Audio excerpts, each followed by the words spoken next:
দোস্ত আমার, বন্ধু আমার, আত্মপরিচয় বড় নিয়ামত। নিজেকে চিনা, আসলে আমি কে, কে আমাকে বানাইলেন, কে আমাকে সৃষ্টি করলেন, তিনি আমাকে কেন পাঠাইলেন, তিনি আমার উপরে কোনো করণীয় কিছু বলছেন কিনা। আমি যেখানে প্রতিনিয়ত মানুষ মারা যায়, কেউ নিজে মরতে চায় না, কিন্তু কেউ থাকতেও পারে না। কে তাদেরকে নিয়ে যায়, কেন নিয়ে যায়, আমাদের সকলের গন্তব্য কোথায়? আল্লাহর কসম বন্ধু, কিশোর নওজোয়ান, তোমাদেরকেও বলি বাপ, এতটুকু উপলব্ধি, এতটুকু বুঝ থাকা, এই আত্মপরিচয়, এটা শ্রেষ্ঠ সম্পদ, শ্রেষ্ঠ নিয়ামত।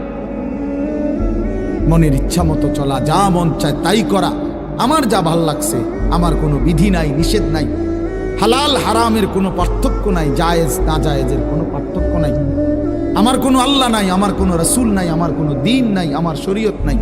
আমি যা মুক্ত, আমি স্বাধীন, আমার যা মন চায় আমি তাই করব। এই যে মানসিকতা, আল্লাহর কসম, এটা জানোয়ারের মানসিকতা।